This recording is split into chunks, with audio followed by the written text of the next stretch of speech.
Ilang lugar sa norte ang napuruhan ng bagyong Neneng na mas lumakas pa at isa ng typhoon. Kabi-kabilang rescue operation sa Cagayan sa gitna ng bahang dala ng bagyo na hindi rin pinaligtas magyang ilang karating probinsya. At nakatutok live si Ivy Hernando ng GMA Regional TV 1 North Central Luzon. Ivy. Pia, Ivan, higit 500 pamilya na ang inilikas sa Cagayan dahil sa muling pagtaas ng tubig baha dulot ng bagyong Neneng. Wait lang. Sinuong ng mga rescuer ang abot hita na baha sa Santa Ana, Cagayan.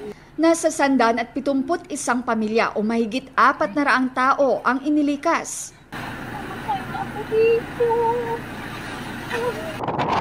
Tulong-tulong naman ang mga pulis at volunteer na iahon mula sa rumaragasang tubig baha ang lalaking ito na natrap sa kanyang bahay sa bayan ng Claveria. Hindi rin madaanan ng anumang uri ng sasakyan ang ilang bahagi ng National Highway ng Claveria. Sa Calayan, Cagayan, naglandfall ang bagyong Neneng bandang mag-aalas 4 ng madaling araw. Malakas na hangin at ulan ang bumayo roon.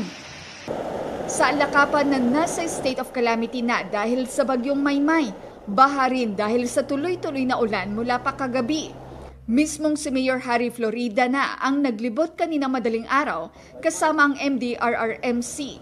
Dito kasi sa bayan ng Alakapan is a catch basin ito, no? And we have two rivers dito connecting the Cagayan rivers. So yung Linao River, silted na to eh. That is why nananawagan tayo sana sa national government na bigyan ng pansin po ito.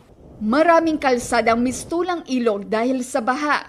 Nalubog at na-isolate din ang ilang barangay. Magpapakain po ako ng aking baboy kasi ho dyan sa gawi dyan sa isang barangay may pigiri po ako.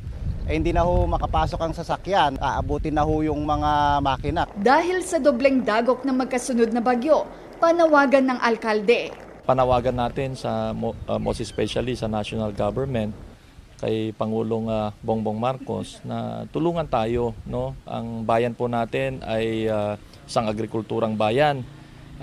Pumapangalawa po tayo sa produksyon ng palay at ang kinakabuhay ng ating mga tao dito ay pagsasaka. Lubog din sa baha ang ilang bahagi ng Apari. Sa bayan ng Ballesteros, pinasok din ng tubig baha ang ilang bahay. Lagpas tao nga sa ilang lugar. Sa ilang kalsada nga nakatali sa gilid ang mga alagang hayop. Habang sa Barangay Fugu, nagka-landslide. Tumulong na ang pulisya sa clearing operation. Yung landslide doon, subukan natin tumawid para may madala natin dito yung mga steel boat na pwedeng kailanganin para makatawid tayo dito papunta dito sa sitio Kalapawan. Sa isang sitio naman sa Barangay Fugu, nasa 75 pamilya ang isolated dahil sa bahang hanggang bubong. Nag-deploy ng rubber boat ang Task Force Lingkod Cagayan para sa paglikas. Maliit lang to pero pagdating sa bandarian ma'am, masyadong malaki yung tubig. Abot hanggang lagpas tao? Mga kwan pa ito ma'am, ay mga 4 meters ma'am ganyan. Burado rin dahil sa baha ang isang palayan sa bayan ng Abulug. Gayon din ang ilang palaisdaan. Ayon sa PDRRMC, nasa 59 na barangay ang apektado ng baha, katumbas ng nasa 2,000 pamilya o 6,000 individual. Kagabi pala, mataas na ang tubig dito sa Maybugay. Nagkaroon na tayo ng flash floods dito sa Santa Ana. Gayon din itong Apari, nasabay sa high tide, kaya hindi kaagad lumabas yung tubig ulan.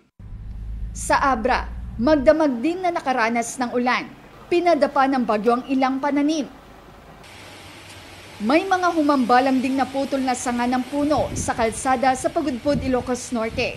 Sinira rin ng bagyo ang ilang tent sa paradahan ng tricycle. Umapaw na rin ang irigasyon sa bayan ng Bacarac kaya ang ilang barangay binaha. Patuloy na binabantayan ang level ng Bislac River. Ayon sa mga residente, magdamag ang pagbuhos ng ulan kaya madaling tumaas ang level ng ilog. Naka-standby na ang rubber boat ng lokal na pamahalaan para sa evacuation kung kinakailangan. Ayon kay Pangulong Bongbong Marcos, nakaposisyon daw ang government assets para sa paghupa ng bagyo at pagtugon sa pangangailangan ng mga apektado. Parating na raw ang tulong sa mga taga-Norte.